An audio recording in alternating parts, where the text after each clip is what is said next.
안녕하세요. 저는 올해 36살이 된 여자이고, 얼마 전에 이혼을 한 돌싱녀랍니다. 그리고 아이는 없어요. 저와 전 남편이 이혼을 하게 된 이유가 정말 특이해서 이렇게 글을 남깁니다. 저희 가족은 어릴 적부터 아버지가 큰 회사를 운영하셔서 남부럽지 않게 살았어요. 그리고 저와 언니는 일란성 쌍둥이라 얼굴이 정말 똑같이 생겼고 세상에 둘도 없는 친한 친구였습니다. 그런데 저희 아버지가 이제 나이가 많이 드셔서 회사 일이 벅차셨는지 저와 언니를 앉히시고는 이제 회사를 물려받을 대표를 정해야 한다고 했었죠. 저는 경영에 대한 뜻이 없었기 때문에 언니 보고 하라고 했고, 언니는 어릴 적부터 회사에 관한 공부를 많이 하고 자라서 언니가 대표로 들어가게 되었습니다. 그래도 아버지는 아직 회장 자리에 계셨고 예전보다 일을 줄여 대부분의 업무가 언니에게 가는 형식이었죠. 언니가 대표 일을 하는 대신에 저는 아버지의 재산을 많이 물려받게 되었어요. 저는 사실 돈에 그렇게 얼매인 사람이 아닌지라 이 돈을 그냥 통장에 넣어놓기만 했고, 나중에 결혼을 하게 되면 미래의 남편을 위해 쓰려고 모아두었습니다. 저는 단순한 전문직을 해서 사람들에게 부자라는 티를 내지 않았고 평범한 사람들과 어울려 지냈어요. 그런데 그때 저희 남편을 만나게 된 것입니다. 남편은 사회복지사였는데 정말 한없이 다정한 남자였고, 저는 그 모습에 반해서 제가 먼저 남편에게 대시를 했습니다. 매일 연락하고 아침마다 커피 주면서 점심 같이 먹자고 하고, 지금 생각해도 어떻게 그렇게 당돌하게 행동했는지.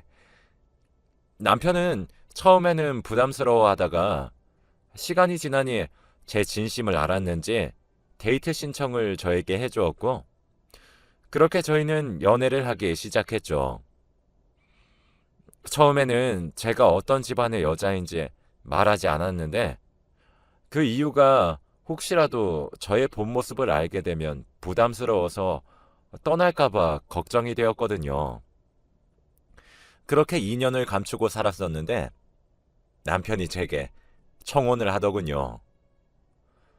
저는 정말 망설였지만 결국에는 받아주었고, 그 자리에서 저희 집안을 알려주었습니다.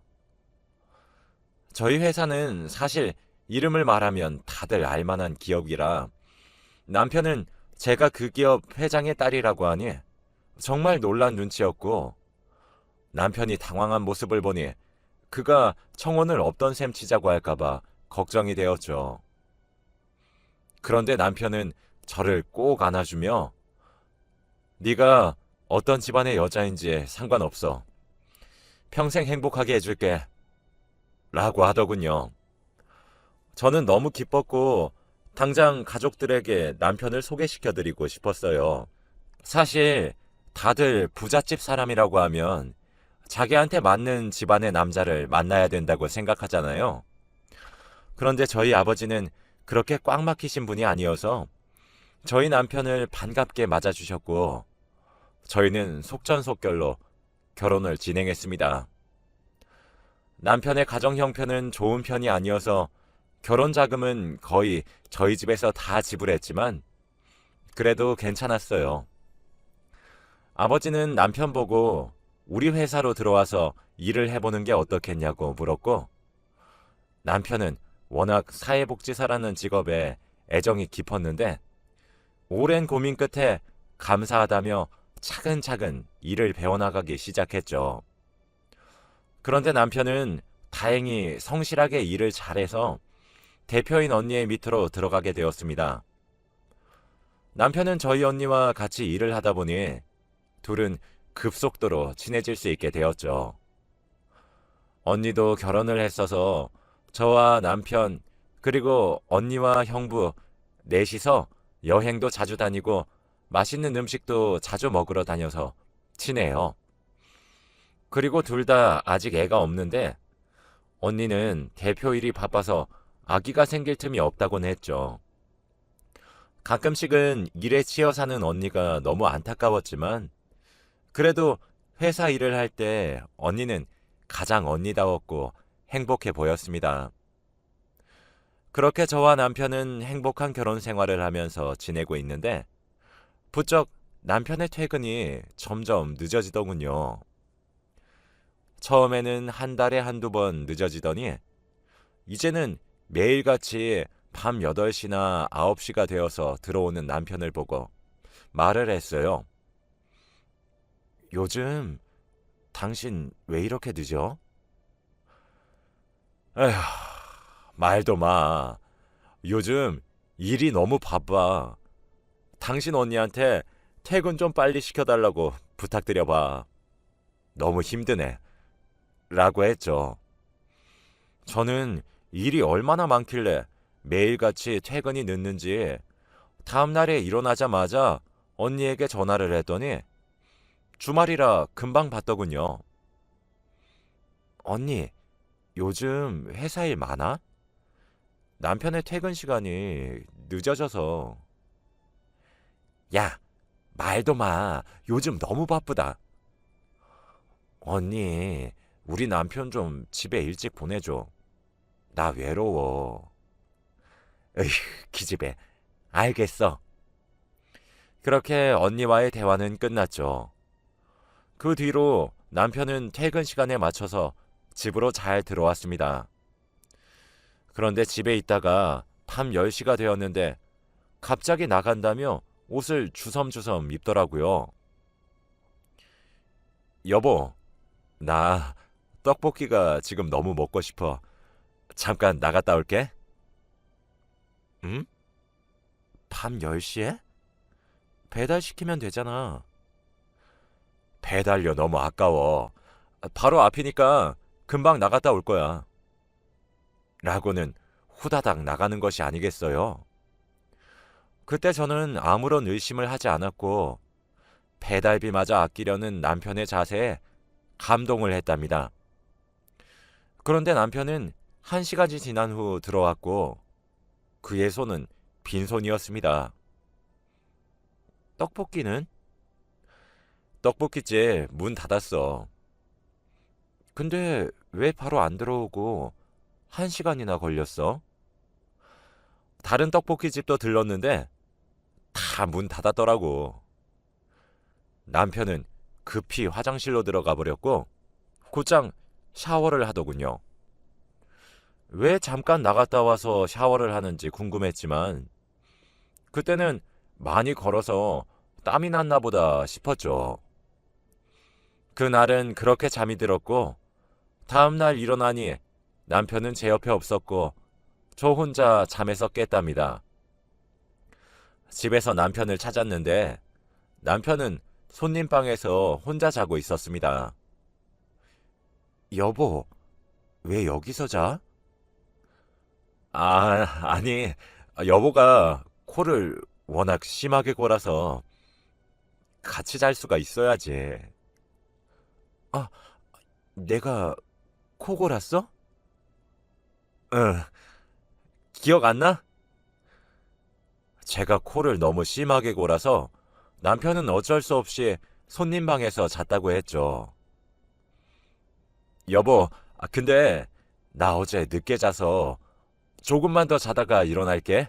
라고 하길래 제 코골이 때문에 잠을 설쳤던 게 미안해서 자라고 했습니다. 그렇게 평일이 되고 한동안 일찍 들어왔던 남편은 시간이 지날수록 예전처럼 다시 늦게 들어왔습니다.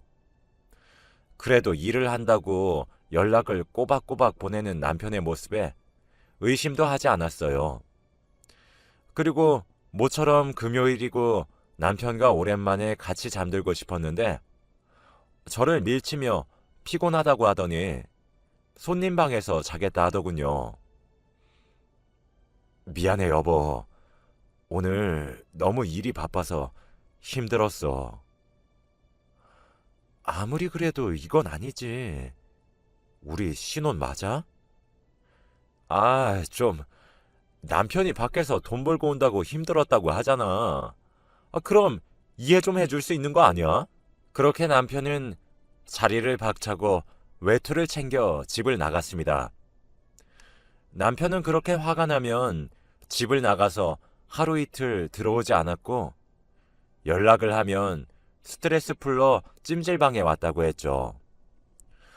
저는 그래도 그렇게 찜질을 하고 땀을 빼면서 혼자만의 시간을 가지는 건 이해할 수 있었습니다. 저는 근데 결혼을 하고 모든 일을 그만둔 상태라 집에서 혼자 있는 게 너무 심심하고 외로웠어요.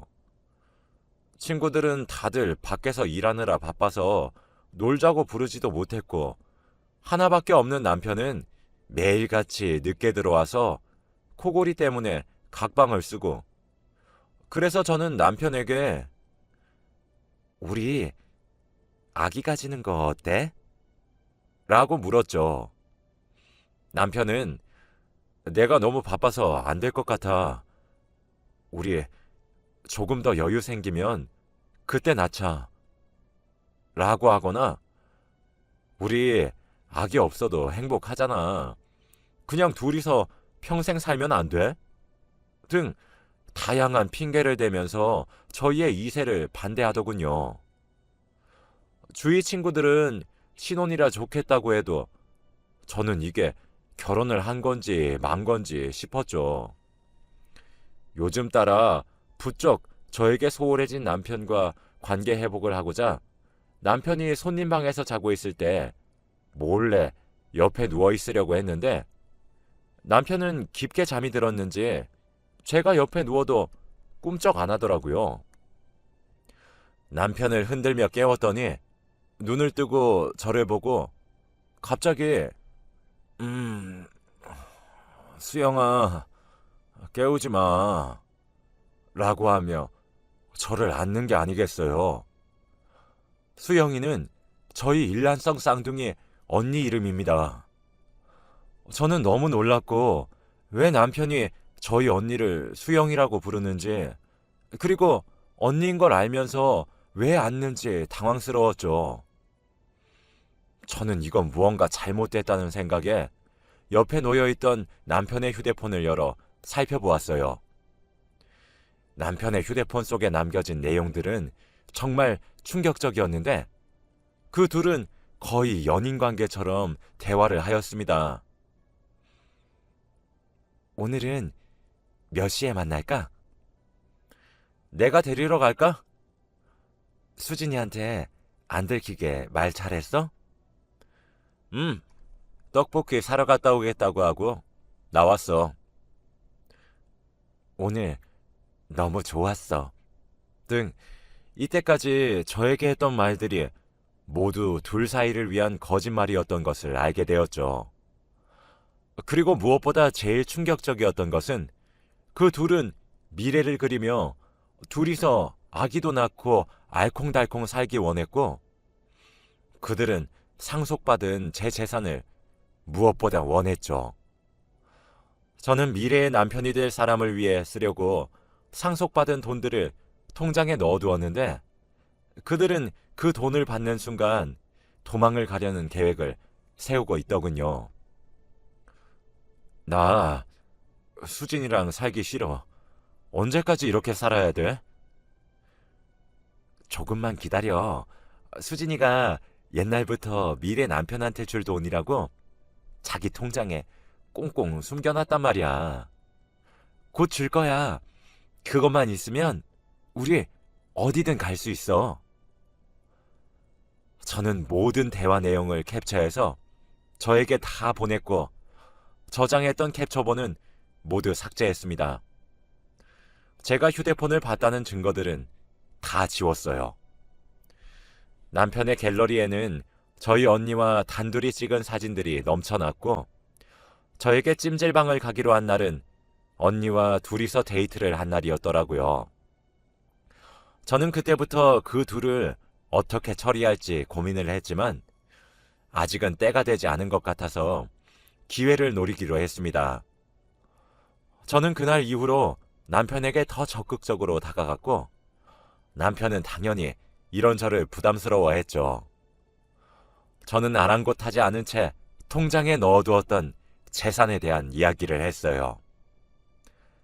여보, 나 사실 할 말이 있는데, 내가 사실은 아버지께 물려받은 재산이 조금 있거든? 남편은 전혀 제 말에 관심이 없다가 재산이라는 단어에 급 관심을 보이며, 아, 진짜? 아, 난 전혀 몰랐네. 라는 반응을 보였죠. 정말 연기도 어쩜 그리 못하는 건지 거짓말을 하는 것이 티가 났어요. 근데 그 재산이 내가 한 푼도 안 쓰고 어릴 때부터 내 미래 남편한테 주려고 통장에 넣어두었단 말이야. 진짜? 그럼 그 재산 나한테 주는 거야? 음, 그래야지. 오빠가 내 남편인데. 남편은 괜찮다고 안 줘도 된다고 사양하는 척을 했지만 제가 계속 받으라고 하니 덥석 물으며 그럼 우리 수진이가 주면 고맙게 받아야지 라고 하는 게 아니겠어요. 신기하게도 그날은 남편이 저를 다정하게 대하며 웃어주었고 그런 가식적인 모습에 또 한 번 정이 뚝 떨어졌습니다. 남편은 그날 저에게 오랜만에 같은 방에서 자자고까지 하더군요. 나 코골이 심한데 괜찮아? 우리 수진이 내가 너무 사랑해서 그런 거 이해할 수 있어. 라고 하길래 그렇게 오랜만에 한 침대에서 잠을 잤어요. 그날 밤 남편의 휴대폰을 열어 언니와의 대화 내용을 몰래 훔쳐보니 수영아, 드디어 수진이가 재산에 대해 얘기했어. 그래? 우리 이제 행복할 일만 남았다. 곧 줄 것 같은 분위기야. 저는 너무 어이가 없었지만 그 대화 내용마저도 제 휴대폰으로 보냈습니다. 이렇게 저는 이혼 자료를 모아가고 있었죠. 저는 그들이 퇴근 후에 도대체 어디서 뭐 하는지 직접적인 외도 증거를 모으기 위해 그들을 미행하기로 결정했고 퇴근 시간이 될 때쯤 회사 건물 지하 주차장에 주차를 하고 기다렸어요. 그런데 그들은 퇴근 시간이 되자마자 같이 손을 잡고 주차장으로 나왔고 자연스럽게 언니의 차를 같이 타고 어디론가 갔죠. 그렇게 차를 타고 10분 정도 가더니 사람이 전혀 없고 아주 한적한 한강 부근에 차를 주차하더군요. 그런데 20분이 지나도 그 둘은 내리지 않아서 저는 예상을 하고 휴대폰으로 동영상 녹화 버튼을 누른 후 휴대폰을 들고 언니의 차로 향했습니다. 언니 차는 썬팅이 진하게 되어 있어서 차 안의 모습이 보이지 않았고 저는 홧김에 언니의 차 문을 확 열었는데 문을 잠그지 않았는지 쉽게 열리더군요. 그때 저희 남편이 문에 기대고 있어서 그가 바닥으로 떨어졌습니다. 그런데 그 둘은 전혀 예상치 못한 모습으로 저를 반겨주더라고요. 저는 당황스러움보다 그들의 모습을 촬영하는 것에 더욱 적극적이었고 동영상 녹화를 하는 제 모습에 언니와 남편은 얼굴을 가리기 급했죠. 저는 그 둘의 모습에 화도 나지 않았고 오히려 무덤덤했습니다. 언니는 수진아, 제발 내 말 좀 들어봐. 내가 다 설명할게. 라는 말도 안 되는 소리를 짓거렸죠. 언니, 지금 이 상황 말고 뭘 더 얼마나 정확히 설명하겠다는 거야? 나 충분히 이해했으니까 언니 설명 필요 없어. 라고 한 뒤 저는 언니의 남편인 형부에게 전화를 걸었습니다. 형부, 저 지금 언니랑 남편이랑 같이 있는데 둘이 아주 즐거운 시간을 보내고 있네요. 이런 관계인 거 알았어요? 아, 그래? 하지만 형부의 반응은 제 예상과 다르게 덤덤했고, 사실 나 다 알고 있었어. 이미 우리 협의 이혼 진행 중이야. 라고 하셨죠. 정말 저만 모르고 있던 둘의 관계였죠. 알고 보니 형부는 둘의 외도 관계를 숨겨주는 대신에 언니한테 제법 많은 재산을 분할받기로 한 것 같더군요. 그리고 남편만 이혼을 하면 그 둘은 정말로 제 돈과 함께 떠날 작정이었던 거죠. 남편은 빌빌거리며 여보, 미안해. 내가 잘못했어. 한 번만 봐주라. 라는 말을 하며 제게 무릎을 꿇고 두 손을 싹싹 빌면서 말을 해댔어요. 야, 너 언제부터 이렇게 속인 거야? 그동안 나 바보 만들면서 둘이 재밌었겠다? 아니야, 수진아. 언니 말 좀 들어줘. 여보, 제발 이혼만은 하지 말자. 부탁해. 응? 저는 정말 그 둘을 죽여버리고 싶었지만 꾹 참았어요. 왜 이혼은 하지 말제? 내 재산 때문에? 둘이서 아주 내 재산 가지고 행복한 미래를 살기를 꿈꿨겠지만 꿈깨.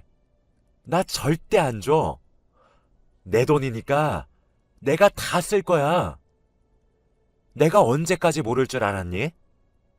내일 너한테 이혼 서류 갈 테니까 도장 찍어. 그리고 언니. 아니, 이제 언니도 아니지? 내가 아버지한테 다 말할 거니까 각오해. 라고 한 뒤 제 차로 갔죠. 저는 다음날 해가 뜨자마자 이혼 서류를 남편에게 보냈고 변호사를 선임했습니다. 변호사에게 제가 수집했던 자료들을 모두 보냈고 당연히 이혼은 저에게 유리하게 흘러가게 되었죠. 둘은 저의 확실한 증거 탓에 아무 말도 하지 못한 채 외도를 인정했고 결국 그들의 큰 꿈은 이루지 못하게 됐어요. 저는 당연히 남편에게 위자료를 어마무시하게 청구했고 남편은 빚을 지면서까지 위자료를 지불했죠. 아버지에게도 말씀드리니 엄청나게 화를 내시면서 당장 언니를 호적에서 파라고 고함을 질러댔고 언니는 대표 자리에서 잘리게 되었습니다. 워낙 일을 좋아하고 명예욕으로 가득 찬 성격이라 한순간에 거지가 되고 아버지의 딸로 인정받지 못하니 언니는 대표 자리에서 나가는 순간까지 소리를 치며 안 돼. 이 회사는 내 거야. 너희들 내가 누군지 알아? 라는 난동을 피워대서 결국 경호원에게 끌려갔다고 해요. 둘은 돈이 없으니 관계를 이어나갈 수 없었을 테고 아마 헤어진 것 같아요. 도대체 이런 일이 어떻게 생길 수 있죠? 제게 정말 하나밖에 없던 친언니와 저희 남편이 그렇고 그런 관계라니요. 그들의 손바닥에서 놀아나고 있던 제 모습을 보면서 얼마나 우스워 보였을까요? 저는 그때의 트라우마 때문인지 아직도 남편과 언니가 차에서 그런 만남까지 가지고 있던 게 꿈에 나와요. 정말 악몽 같은 순간이었지만 그대로 지금 정신과 치료를 받으면서 살고 있습니다. 치료를 받으며 알게 된 사실이지만 저는 코를 골지 않는다고 하더군요. 남편은 손님 방에서 자면서 언니와 연락을 하기 위해 일부러 저를 속여 거짓말을 한 것이었어요. 남편은 저와 이혼 후 계속 틈만 나면 저에게 연락을 했고 안부를 물어보곤 합니다. 제가 무시하고 답장을 하지 않아도 자기가 오늘 어디서 무엇을 했고 점심밥은 어떤 음식을 먹었는지까지 다 알려주며 제발 돌아오라고 합니다. 알아보니 남편은 대리운전 일을 하면서 하루 벌고 하루 먹고 살고 있다고 하네요. 저는 아버지께서 주신 재산을 오로지 저를 위해 쓰고 있어요. 이래서 자기 주제에 맞는 남자를 만나라고 하는 건가요? 앞으로는 행복한 날만 있길 바래요. 제 이야기를 들어주셔서